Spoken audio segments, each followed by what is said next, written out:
I want to talk a little bit about growing coffee on an organic coffee farm.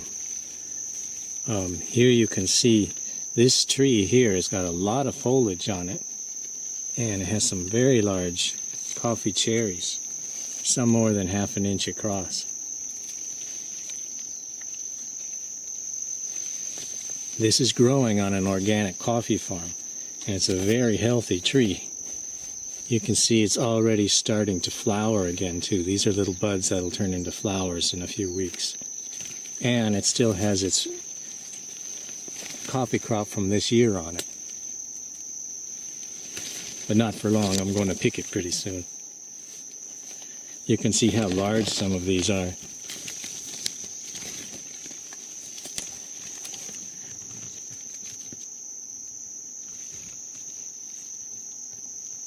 These are more than ½ an inch across, these coffee cherries. This is unusual for a coffee farm to find trees this healthy. Often you'll find this on a farm that uses artificial fertilizer.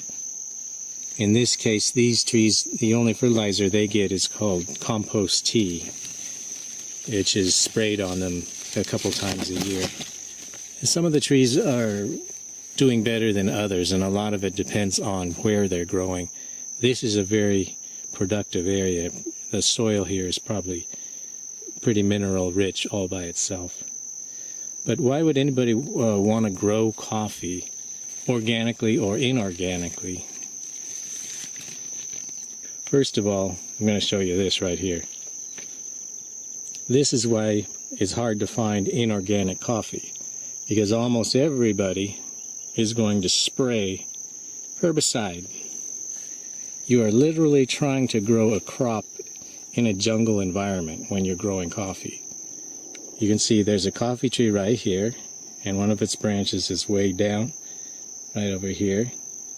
And there's another coffee tree right there, and you can't even find them, because this obnoxious vine here called Desmodium is completely covering it. Not only does this stick and cling to everything, it also irritates your skin when you rub against it.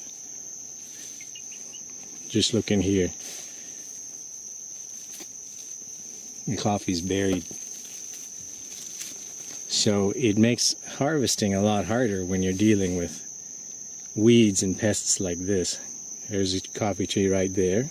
And look, it's buried. So in this kind of environment, people want to use herbicide most of the time. This farm does not use herbicide and uses only natural fertilizer like compost tea, organic approved fertilizer. But you can see the result is a monster amount of maintenance. So organic coffee is definitely going to cost more. And when you take it to the mill, you get a little bit more money. However, it's about 10 times the effort. And shortly I will take us over to another farm nearby that is inorganic, a farm that sprays herbicide and uses artificial fertilizer, and we can see the difference.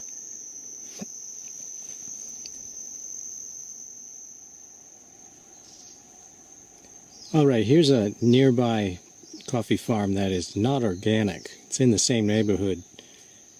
And you can see, first of all, you can see that there are no weeds at all growing underneath the trees. And that's because of all the herbicide that's used.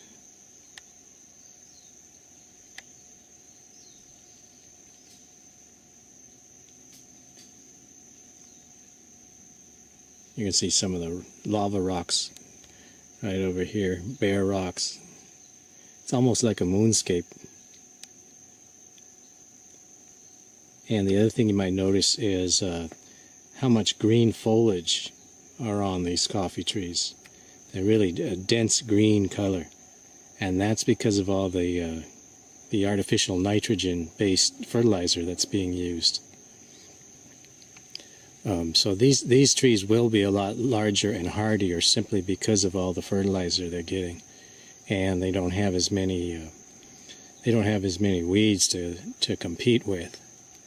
but they won't necessarily have any more beans. That's an interesting thing, is sometimes even a little scrawny, undernourished coffee tree sometimes will have a lot of beans on them.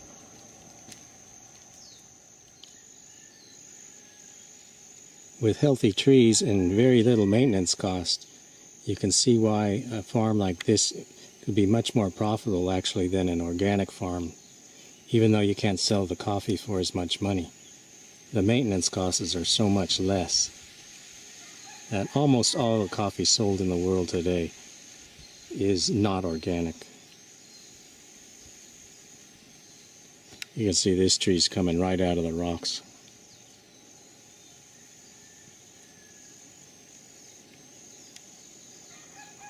So that's organic coffee versus inorganic coffee.